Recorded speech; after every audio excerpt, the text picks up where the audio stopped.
Ladies and gentlemen, may I now invite our chief guest, the Honorable Ambassador Amina Mohamed. Thank you so much. Thank you. Thank you very much.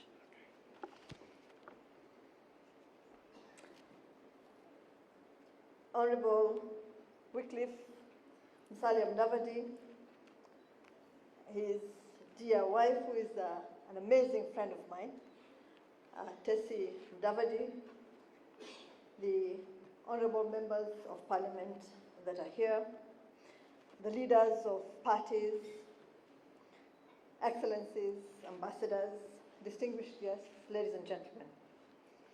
I want you to get really comfortable because I'm about to read the whole book. Because everybody just touched on it. And I have the honor and privilege to have been invited as chief guest to launch this book, this amazing book, Soaring Above the Storms of Passion and Autobiography. This is a profound occasion, for we are assembled here tonight to share in living memory and living history. Few people are bold enough, and this has been said, to dare into the space of living history. There's fear of criticism while you live, and fear of stepping on sensitive toes. Living history, as the name suggests, is history rendered when most of the players, the institutions, and places are still with us. It's accordingly delicate space to venture into. Most people elect the safety and comfort of keeping quiet. I therefore hail the author of the book that we assembled here to celebrate. Much the same way, I hail all other Kenyans who have in recent years stepped out of the woodwork to share their stories with their country and with the world. There's an African saying, ladies and gentlemen, that when elders sleep, libraries sleep with them. We who have been privileged to walk the path of national duty and experience, therefore, owe our society the stories of our lives. The story of someone whose tour of duty has taken them to high office is not just his or hers. It's also the story of our nation. You owe your country that story. We must all, therefore, be bold enough to tell our stories. I read this book after it rolled off the printing press a few days ago. I found it to be an enriching and fulfilling read in many ways. At one level, it's a nuanced recollection of a rich cultural community, as experienced and seen through the eyes of an African child. It's the story of growing up in a world that is now passing into our national archives as modernity takes root. It's also a sketch map history of the country, from the colonial times virtually to the present day. As the Cabinet Secretary in charge of sports, culture, and heritage, this book speaks to me in a very special way. I enjoyed very much reading about the child's world and the kinds of things with which children passed their time in Western Kenya in the 60s and the 70s. I was transported to that world in which I was brought up and can relate to with ease. The playing field was a school on its own. You learned about your environment and how to coexist with it. You learned how to live with other children and with the adult world. All this comes out very well in the opening chapters of this rich book. More comprehensively, ladies and gentlemen, this book brings to the fore many outstanding pertinent issues about our country's nationhood that need our urgent attention.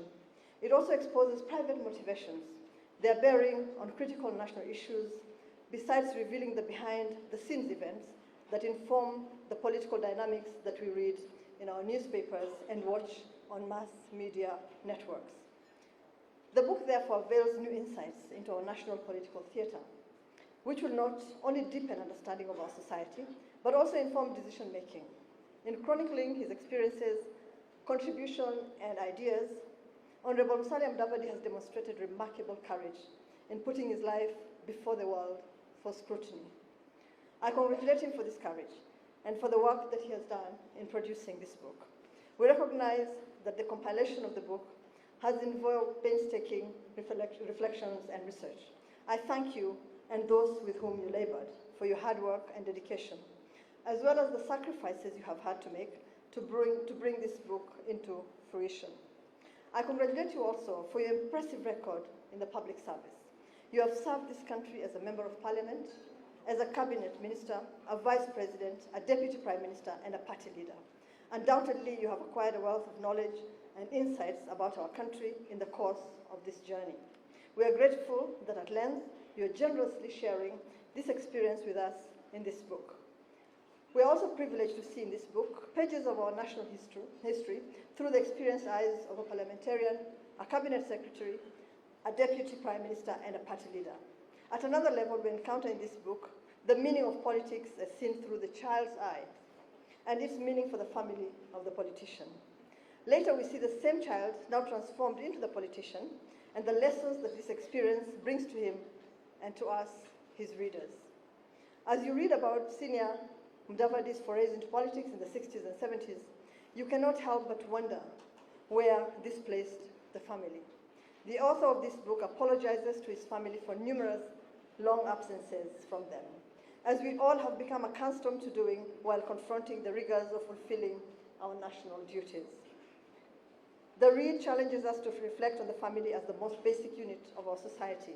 It's refreshing that this significantly attended to at the start, although the family later tends to disappear into politics, as the child who is now the politician gets absorbed into politics. We read more about the politics and the challenges of nationhood. This book, ladies and gentlemen, is well written, with exemplary literary flair. It's also well researched, entertaining, informative, and insightful.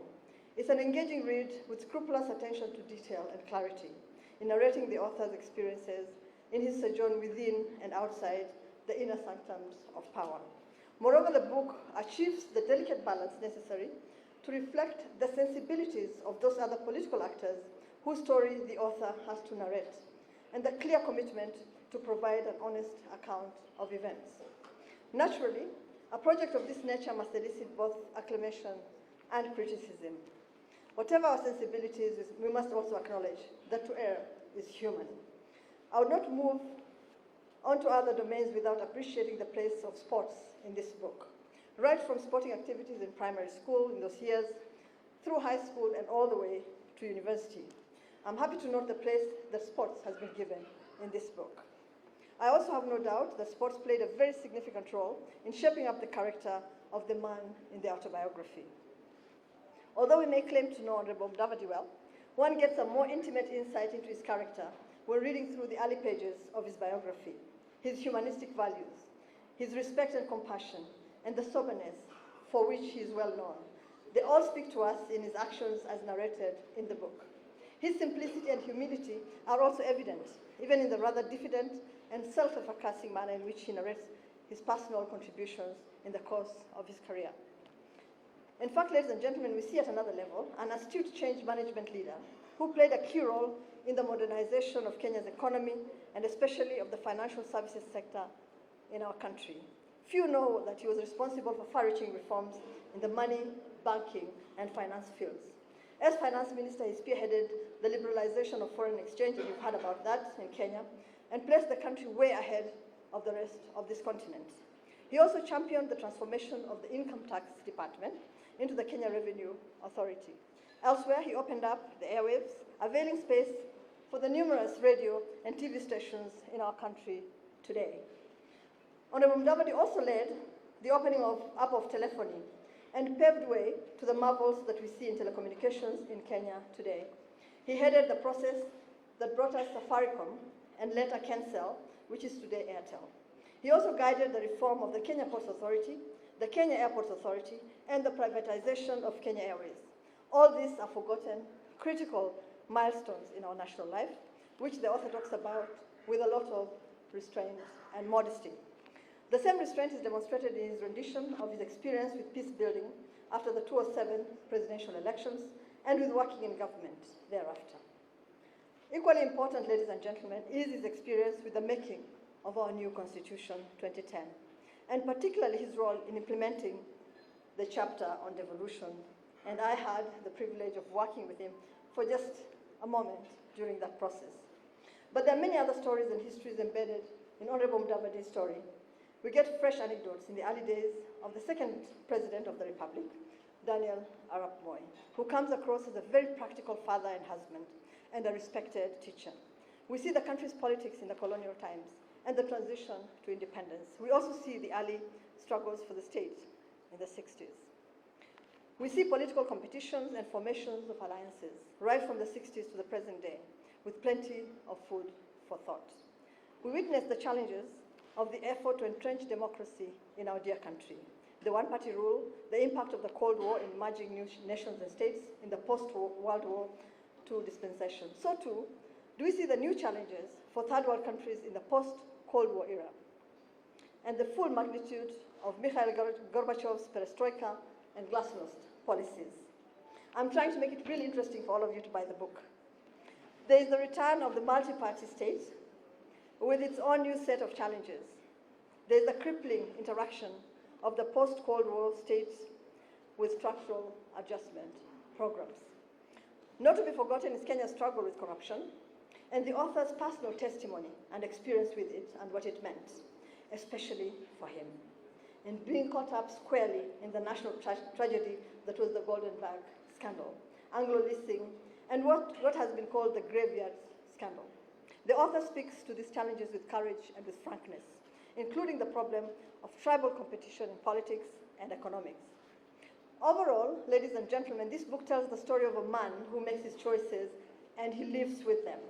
Sometimes the choices pay off. Some other times they let him down. Whatever the case, he owns the outcomes of his choices. There are many takeaways in this book for politicians, for academics, and for policymakers. The book reveals very clearly that there is yet so much to learn and so much to do in managing the challenges that our country faces today. It has come at an opportune time, when momentous steps are underway to chart a way forward in cementing nationhood and putting Kenya on a path of sustainable economic growth and prosperity. It's my hope that the book will make an invaluable contribution to that process. Ladies and gentlemen, I am sure that you've heard everything that you need to hear to entice you to get a copy of this amazing book. Let me again thank Honorable Musalia for penning this book and for making it available to all of us. Distinguished ladies and gentlemen, distinguished guests, it is now my honor and privilege to launch this amazing book. And as I do so, I invite the rest of us to get writing. I thank you very much for your attention, and I'll probably stay here for. Thank you very much.